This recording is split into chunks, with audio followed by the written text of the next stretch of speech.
Graça e paz, amados de Deus, você está no seu, no nosso ponte teológico, olha ele aí. Teologia Sistemática de Wayne Grudem, segunda edição, revisada e ampliada. Pois é, tem muitas sistemáticas na minha biblioteca, pessoal. E a do Grudem eu não tinha. Mas há uns 2, 3 meses atrás, quando eu fiquei sabendo que sairia uma edição revisada e ampliada, antes do final do ano, aguardei e saiu. Graças a Deus nós conseguimos adquirir esta obra. Sensacional, hein? Olha o calhamaço, pessoal. Gente, e tem algumas questões aqui interessantíssimas, meu povo. Ele vai trazer aqui respostas acerca da nova perspectiva paulina, né? Ele vai trazer uma resposta contrariando aí o nosso querido Nicholas Thomas Wright. O Grudem, ele é formado, né? Ele não concorda com a NPP. E eu vou mostrar para você o sumário, eu vou mostrar para você trechos dessa questão, dessa polêmica teológica e trechos também sobre o catolicismo, né, que ele vai discordar, obviamente, como a maioria dos protestantes, da teologia romana. Então vamos lá, mas antes, seja muito bem-vindo, você que está chegando agora no nosso canal, deixe seu like, se inscreva aí, isso, ative o sininho da notificação para você receber as lives, tá certo? Para você receber as novidades, dá uma olhadinha na nossa playlist, tem bastante coisa boa, muitas videoaulas, 86 videoaulas de teologia para iniciantes. Nós temos teologia paulina, vários vídeos de teologia pentecostal, temos mais de 50 videoaulas de curso de história da teologia, temos uma série de vídeos também sobre história da filosofia cristã, tá certo? Dá uma olhadinha na nossa playlist, dê o seu like, compartilha nos grupinhos do WhatsApp, Facebook, indique esse canal para as pessoas para ajudar, dar um upgrade, para ajudar a engajar o canal, tá certo? E não esqueça de comentar com carinho e respeito, dando like aí também. E se você deseja ser o nosso apoiador, aqui nos comentários, logo abaixo tem o link do Apoia-se. A partir de R$ 5 você poderá tornar-se o nosso apoiador mensal, 5, 10, 15, dentro das suas possibilidades. E nós vamos colocar você no nosso grupo do WhatsApp, que é o grupo da família Point. E quando batemos a meta financeira que você vai ver lá no grupo, ou melhor, lá na plataforma do Apoia-se, nós vamos, né, sortear livros de teologia para os apoiadores. Tá certo? Então vamos mostrar aí, né, o sumário. Sabe quantas páginas, pessoal? Vamos ver aqui. Vamos mostrar primeiro, eu gosto de mostrar logo de início quantas páginas. Aqui, cadê? 1733 páginas. Tá certo? E o Wayne Grudem, né, dispensa apresentações, né? Muitos de vocês já possuem a sistemática deles, a antiga edição. Só que essa aqui vai trazer outros. Eu tenho uma live também, já fiz uma live aqui falando sobre o que ela apresenta a mais. Tá certo? Mas vamos lá. Temos o sumário, temos a primeira parte, a doutrina da palavra de Deus, né? Obviamente vai falar sobre o cânon, a inspiração, as 4 características das escrituras, clareza, necessidade, as 4 características das escrituras, suficiência, necessidade. Segunda parte, a doutrina de Deus, existência de Deus, a cognoscibilidade de Deus, o caráter, os atributos, né? Incomunicáveis, comunicáveis, Deus em 3 pessoas, a trindade, criação, providência divina, milagres. Certo? Oração, anjo, Satanás, os demônios, já falava a respeito disso. Na primeira edição. Terceira parte, a doutrina do homem, imagem de Deus. Criação do homem, o ser humano como homem e mulher, a essência da natureza do homem, o pecado, as alianças entre Deus e o homem. Quarta parte, as doutrinas de Cristo e do Espírito Santo. A pessoa de Cristo, a expiação, a ressurreição e a ascensão, os ofícios de Cristo, a obra do Espírito. Quinta parte, a doutrina da aplicação da redenção. Ele vai falar da ênfase, né, sobre a eleição, reprovação, a graça comum, regeneração, conversão. Ele é calvinista, você sabe. Então, a ordem salutos, né, a ordem da salvação, ele vai diferenciar, né, de todos os teólogos arminianos, obviamente.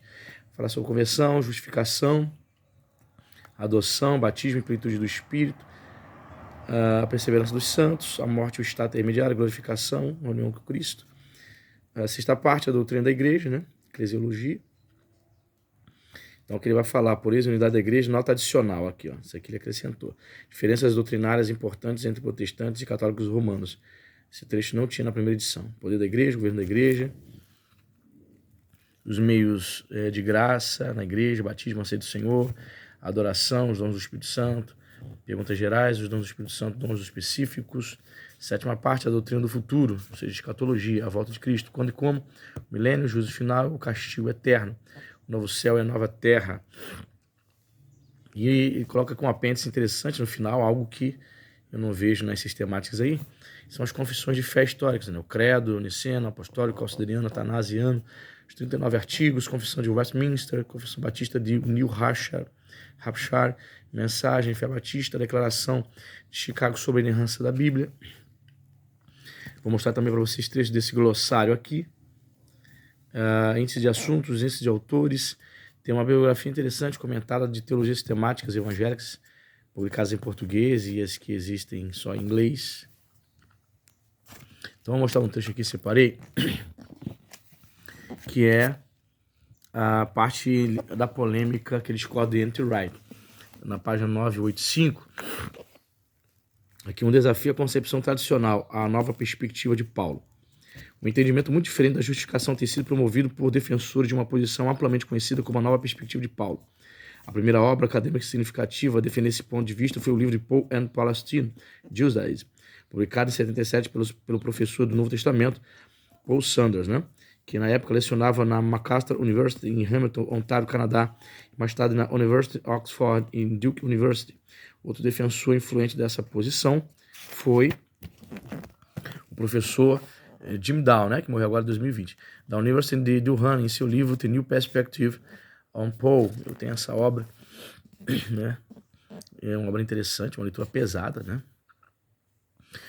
Diz mais aqui, no entanto, o defensor da nova perspectiva de Paulo, que alcançou maior destaque, é o erudito britânico do Novo Testamento, N.T. Wright, que defendeu sua posição sobre a justificação em seu livro publicado em 97, Wright St. Paul Real Essay, e outra vez em 2009 no livro Justification. Entre os adeptos da nova perspectiva de Paulo, Wright tem tido a maior influência no mundo evangélico, e é a sua posição que analisaria a seguir. Parece que escreveu muito, tem escrito muita coisa sobre Paulo, sobre cristianismo primitivo, né? E está vivo ainda, diferente dos outros que já morreram, né? A concepção de justificação de N.T. Wright. Justificação. Wright argumenta que justificação não significa que Deus nos declarou, ou melhor, nos declara jurídica ou moralmente justos, mas em vez disso, que Deus declara que somos membros da comunidade da aliança, povo de Deus. Wright afirma: justificação denota o veredito do próprio Deus a respeito de quem efetivamente é membro do seu povo. Ele reconhece que boa parte da história da igreja discorda dele, mas sua resposta é que todos aqueles teólogos que o precederam estavam equivocados. Ele escreve: a análise da justificação em boa parte da história da igreja, sem dúvida desde Agostinho, entrou por um desvio e permaneceu nele desde então. Agostinho viveu entre 354 e 420 depois de Cristo.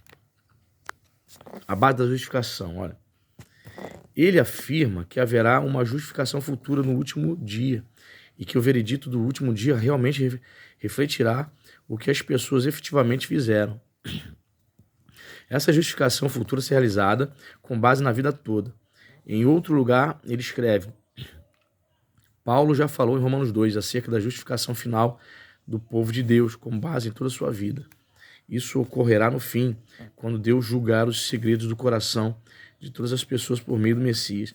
Ele também escreve: a ideia central a respeito da justificação pela fé é que se trata de algo que ocorre no tempo presente, Romanos 3:26, como uma antecipação apropriada do julgamento do fim que será anunciado com base na vida toda da pessoa no futuro, Romanos capítulo 2, verso 1 a 16. Atribuição. Wright nega que Deus atribui a justiça de Cristo a nós. Ele escreve, abre aspas para Wright: se usarmos a linguagem do tribunal, não faz sentido algum dizer que o juiz atribui, transmite, lega, comunica ou então transfere sua justiça ao demandante ou ao réu. Imaginar que de alguma forma o réu receba a justiça do juiz simplesmente é um erro de categoria. Em outro texto, Wright escreve: portanto, é um erro evidente de categoria supor que Jesus obedeceu à lei e por meio disso obteve justiça que pode ser repassada aos que creem nele. Letra D. O que é o Evangelho? O Evangelho, segundo Wright, não é um relato de como as pessoas são salvas. Trata-se da proclamação do senhorio de Jesus Cristo. Ele explica de modo mais pleno que essa proclamação do senhorio de Cristo tem 6 aspectos. Para Paulo, o evangelho não é uma mensagem acerca de como posso ser salvo, em um sentido individual, é um anúncio quádruplo a respeito de Jesus. Número 1, em Jesus de Nazaré, a vitória decisiva foi conquistada sobre todos os poderes do mal. 2, na ressurreição de Jesus, a nova era iniciou, quando as profecias seriam cumpridas, quando o exílio de Israel acabaria. 3, o Jesus crucificado e ressurreto foi, ao longo do tempo, o Messias de Israel. 4, portanto, Jesus também era o Senhor, o verdadeiro Rei do mundo. Além disso, trata-se de um anúncio duplo e decisivo. Número 1, o Deus de Israel é o único Deus verdadeiro. As divindades pagãs são meros ídolos. 2, o Deus de Israel é agora tornado conhecido no próprio Jesus e por meio dele. Wright, então, afirma que a maneira em que as pessoas se apropriam da justificação, essa redefinição do povo de Deus, é agora pela fé, ao crer em Jesus como Messias. Tá certo? Então você pode parar aí para ver a concepção sobre judaísmo de Wright. Vou parar o vídeo aí. Olha lá, resposta à concepção de justificação de Wright. Eu não vou ler tudo, mais um trecho, tá? Uma definição incorreta de justificação. Wright afirma que justificação se refere à declaração de Deus de que somos parte do seu povo. No entanto, no Novo Testamento, o termo grego dikaiou, justificar, simplesmente não traz sentido de declarar alguém parte de uma comunidade. O dicionário padrão para o grego do Novo Testamento, o Bauer Dunker Arden Greek English Lexicon, traz 4 significados possíveis para dikaiou. 1, assumir uma causa legal, mostrar justiça, fazer justiça. 2, apresentar um veredicto favorável. E no passível, ser absolvido, ser pronunciado e tratado como justo. 3, levar alguém a ser liberto de acusações pessoais ou institucionais que não devem ser mais ser consideradas pertinentes ou válidas, tornar livre, puro. E 4, demonstrar moralmente correto, provar que está certo. Não há definição que chegue perto de declarar que alguém é membro de uma comunidade de pessoas. Eu também não concordo, tá, com a posição de Wright, né? Mas embora eu seja fã dos escritos dele, eu não concordo com especificamente. Enquanto você pode parar o vídeo aí, para ler mais detalhes acerca da resposta de Gruden acerca da justificação contra a posição de Nicholas Thomas Wright. Eu também sigo e creio na posição da herança reformada, tá? Eu creio, como a maioria dos protestantes, na questão da absolvição, da justificação. Somos em Cristo justificados, sim. Penso que o que Paulo está trazendo ali é o termo forense, sim, do tribunal. Somos absolvidos. E veja, a resposta é grande, hein? Muita coisa, tá vendo? Vou pular isso aqui, mostrar outro trecho aqui interessante, falando sobre tradição, nota adicional, ó. Diferenças doutrinárias importantes entre protestantes e católicos romanos. Ó, o que ele fala, ó. Embora católicos romanos e protestantes evangélicos concordem em muitos pontos da teologia, como a Trindade, a divindade e a humanidade de Cristo, também discordamos respeitosamente de nossos amigos católicos a respeito de algumas doutrinas significativas. Arrolei 13 dessas diferenças aqui. Em cada tópico cito, em primeiro lugar, parágrafos do ensino católico oficial, contido no Catechism of the Catholic Church, Catecismo da Igreja Católica. Em seguida, apresento uma breve resposta do ponto de vista do protestantismo evangélico e aponto para um tratamento mais detalhado desse tópico em outra parte desse livro. Entendeu? Ele vai falar sobre a Bíblia aqui, ó. A autoridade infalível do Papa e do magistério da Igreja. Catecismo da Igreja Católica. O Papa, bispo de Roma e sucessor de Pedro, em virtude de seu cargo de vigário de Cristo e pastor de toda a Igreja, tem um poder pleno, supremo e universal sobre toda a Igreja, que pode sempre exercer livremente. O colégio ou o corpo episcopal não tem autoridade a não ser em união com o pontífice romano, o sucessor de Pedro, como sua cabeça. Como tal, este colégio tem poder supremo e pleno sobre a Igreja Universal, mas esse poder não pode ser exercido sem o consentimento do pontifício romano. Pontífice. Resposta. Olha lá, os apóstolos deixaram os escritos pessoalmente autorizados a terceiros, no Novo Testamento, para tomar o seu lugar como autoridade terrena mais elevada sobre a Igreja. Portanto, a Bíblia não é uma pessoa humana tem autoridade suprema sobre a igreja. Tá vendo? São 13 tópicos. A tradição como autoridade em conjunto com as escrituras. Aí, primeiramente, ele coloca o que a igreja católica diz. Então, isso não tinha na primeira edição. Aí traz aqui a reforma protestante, ou seja, ele negando, refutando a posição católica. 7 livros apócrifos como parte da Bíblia. Aí vai trazer aqui a posição da igreja católica. Pode parar aí para o vídeo se você quiser. Aí traz aqui a resposta protestante. Deus, oração e adoração, culto. Deve-se orar a Maria e outros santos. Aí coloca aqui a posição da igreja católica. Aí temos a resposta protestante. Entendeu? Muito interessante, muita coisa. A salvação, obra redentora de Cristo, a posição da igreja católica, veneração a Maria, qual é a resposta protestante. Tá certo? Muita coisa. Eu ia ler outros trechos, mas o vídeo ficaria muito longo. Então temos aqui a contracapa, palestra teologia temática, é o recurso mais usado ao longo dos últimos 25 anos nessa categoria. Ultrapassou a marca de 750 mil exemplares. Nesta nova edição, aos 57 capítulos foram totalmente revisados e ampliados, sem perder as características que fizeram da obra o livro-texto em sua área. Explicações claras, ênfase na base escriturística de cada doutrina e aplicações práticas para a vida diária. Com aproximadamente 250 páginas de conteúdo novo e revisões que levaram vários anos, esta nova edição ficou ainda melhor. Confira alguns aspectos distintivos. Análise de diversas controvérsias recentes no mundo evangélico, incluindo o papel das mulheres na igreja, igreja Seeker Sensitive, dons miraculosos do Espírito Santo e a música de louvor contemporâneo. Novos e elaborados críticas do teísmo aberto, da nova perspectiva de Paulo, do molinismo ou conhecimento médio, da teologia da livre graça e da posição preterista da segunda vinda de Cristo. Um capítulo totalmente revisado sobre o tema da criação e evolução, incluindo uma crítica mais ampla da evolução teísta.